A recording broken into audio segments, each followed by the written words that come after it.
Un autre exemple, un faisceau d'électrons monocinétiques pénètre perpendiculairement dans un champ électrostatique uniforme qui règne entre deux plaques, A et B.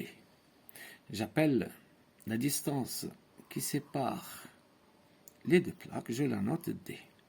Le point O, il est au milieu, donc les deux côtés sont ces D sur 2 et D sur 2.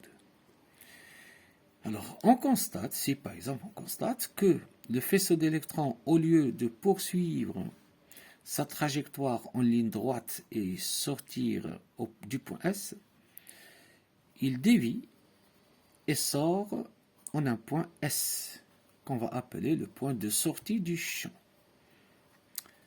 Alors, les déductions. Puisque l'électron qui a une charge négative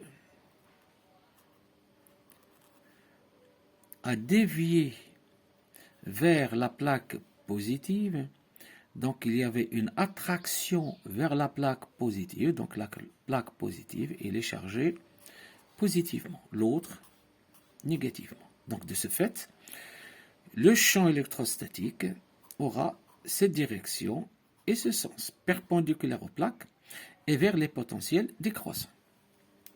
La force électrostatique F, je rappelle, qu'elle est égale à Q fois E.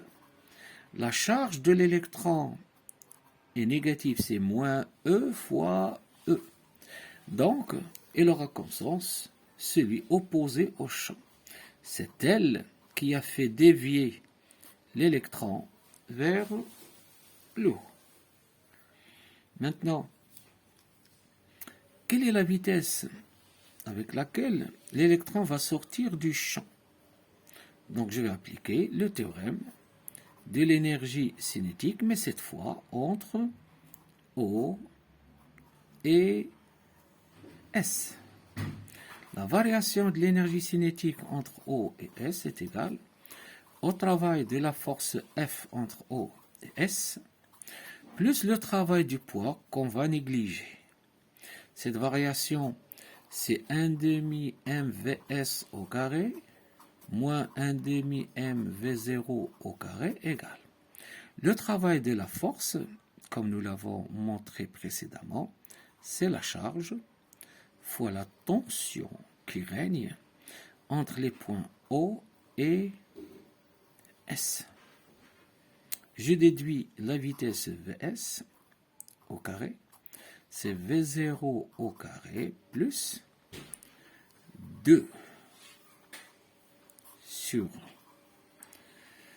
M. La charge de l'électron étant moins E, donc j'écris E, et je change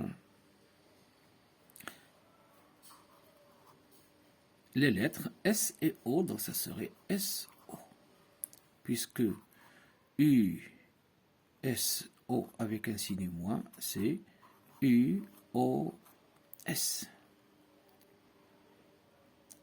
Voilà. Et j'ai fait enfin Vs au carré égale la racine V0 au carré plus 2 sur ME fois USO.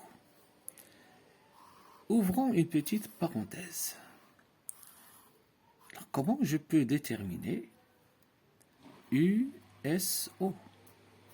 C'est le potentiel du point S moins le potentiel du point O.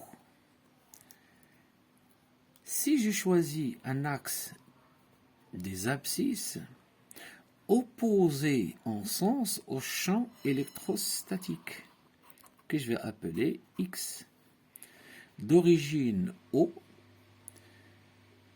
et que je vais choisir, c'est-à-dire je vais choisir le point O comme référence des potentiels électrostatiques, c'est-à-dire que le potentiel au point O, je vais le considérer comme 0.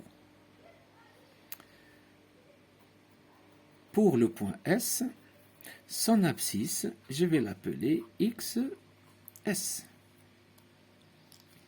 Donc, USO c'est le potentiel de S.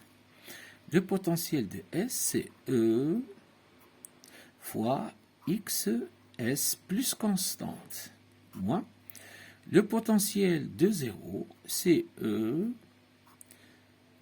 X du point 0. Avec mon choix,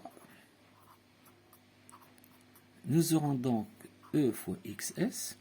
X0, je l'ai choisi, égale 0. Je rappelle donc que UOS, je peux le calculer de cette manière si on me donne la valeur du champ et la valeur de l'abscisse.